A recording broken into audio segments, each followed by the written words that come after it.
We hate tall keyboards. They're bulky and make your wrists bend. While designing the Dygma Defy over a year ago, we worked our to shave every millimeter possible and make the body just 19 millimeters tall. And then the keycaps alone added another 12 millimeters. We could have gone with a flat, low profile, but in our experience, people find sculpted keycaps with different heights for each row more comfortable. So, is there a keycap profile that is sculpted and loved by the community but significantly lower than OEM keycaps? Yes, there is. Cherry. But there's a problem. Our keyboard has north-facing switches, and a quick search on any mechanical keyboard forum will tell you that those two don't make a good match. That there's keycap interference. The question is it that bad? And most importantly, can we make it work?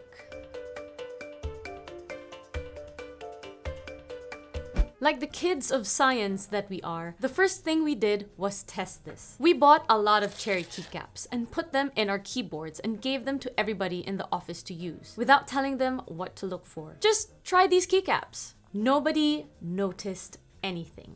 Zero complaints about the feel or sound. So we moved on to other things, and the months went by until you insisted. It wasn't many of you, just a comment here and there. Some of you even tested them and disregarded anything noticeable. But we can't call ourselves keyboard enthusiasts if we don't go headfirst into every rabbit hole that opens in front of us. One rabbit.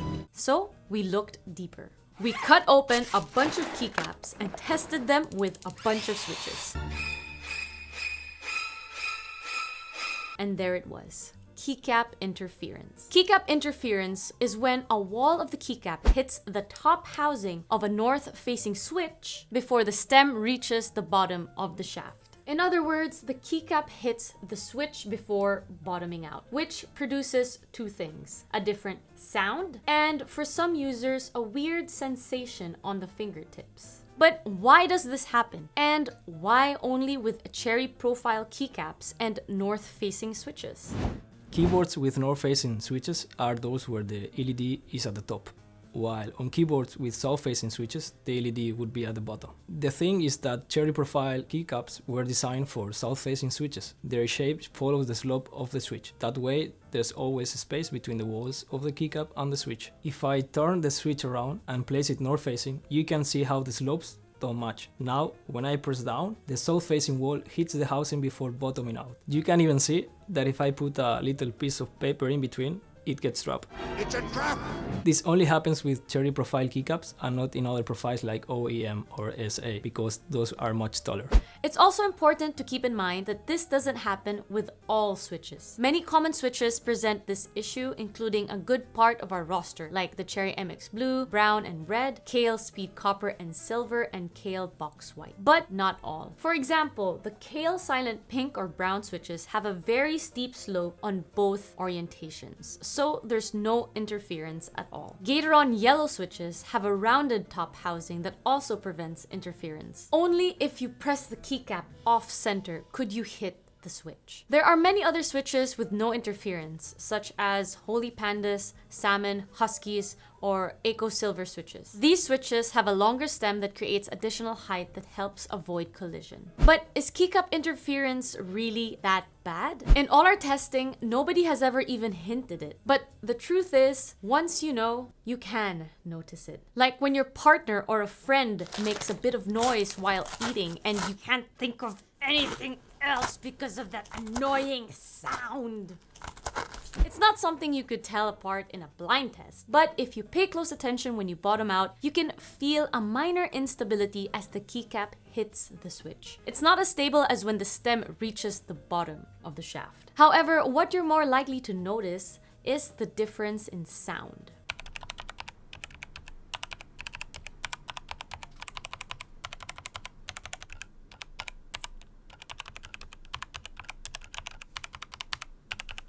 Then why the heck did we choose north-facing switches and cherry profile keycaps for the Dygma Defy? Short answer, backlight. and ergonomics. Most keycaps have legends on the top half of the key. North-facing switches allow the light to shine through from the top in the brightest possible way. South-facing switches, on the other hand, can create dark spots in some legends, even if the legends are placed at the bottom of the keycap. That's because due to the shape of the keycap, the bottom wall is less sloped. The legend can't be placed exactly on top of the LED. And as you see, they tend to leak light at the bottom of the keycaps. Alright, we get it. North-facing switches are a must. But then, why didn't we go with OEM keycaps? The thinner a keyboard is, the easier it is to keep your hands aligned with your forearms, avoiding wrist extension. And it helps keep your forearms parallel to the floor. On row 4, the top row, an OEM profile keycap is 11.9 millimeters tall, while Cherry is only 9.4 millimeters. That's 2.5 millimeters.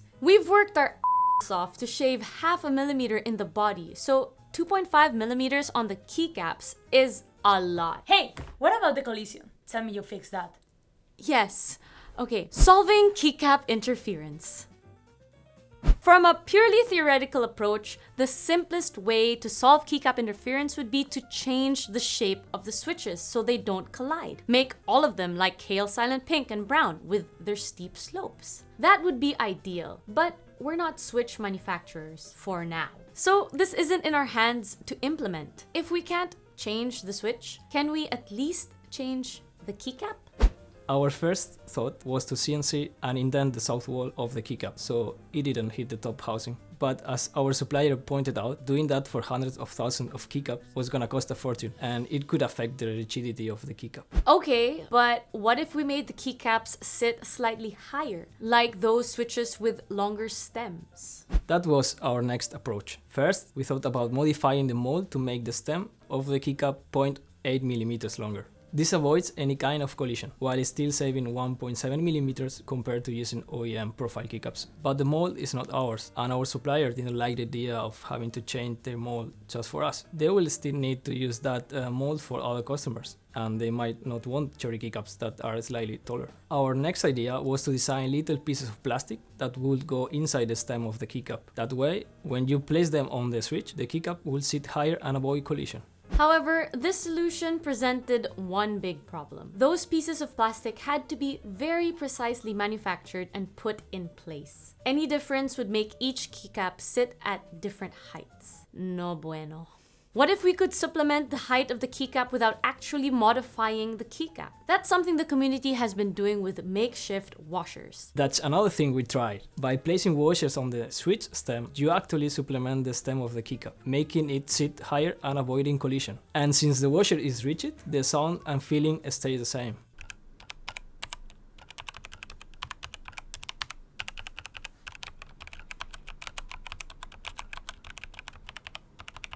The problem with these washers is that they're not so easy to come by. They always seem to be out of stock, and most importantly, they're very difficult to put in and remove from box switches.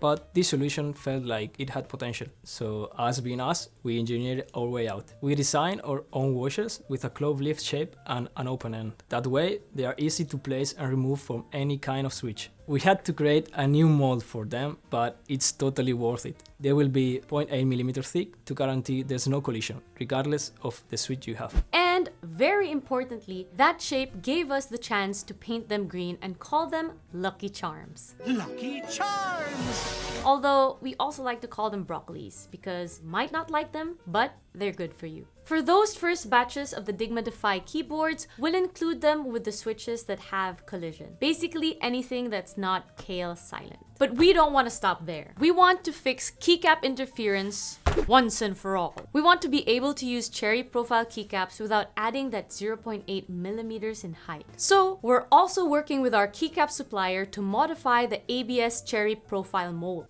Wait, you said the supplier didn't want to change the mold.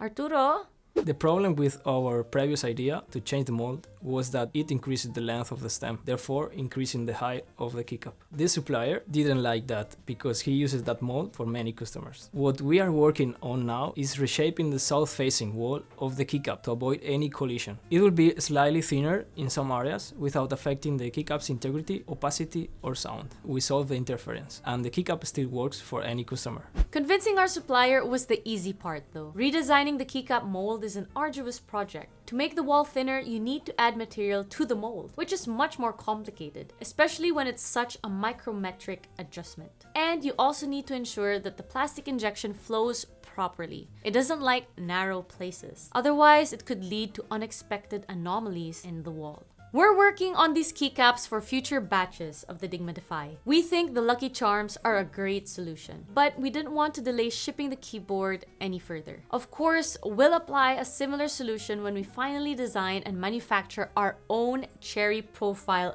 double shot PBT keycaps. Yep, you made it clear that you want PBT keycaps.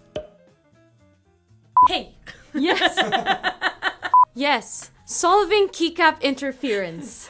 0.8 millimeters. Shut up. And we didn't want to delay shipping the key. Yeah, I'm full.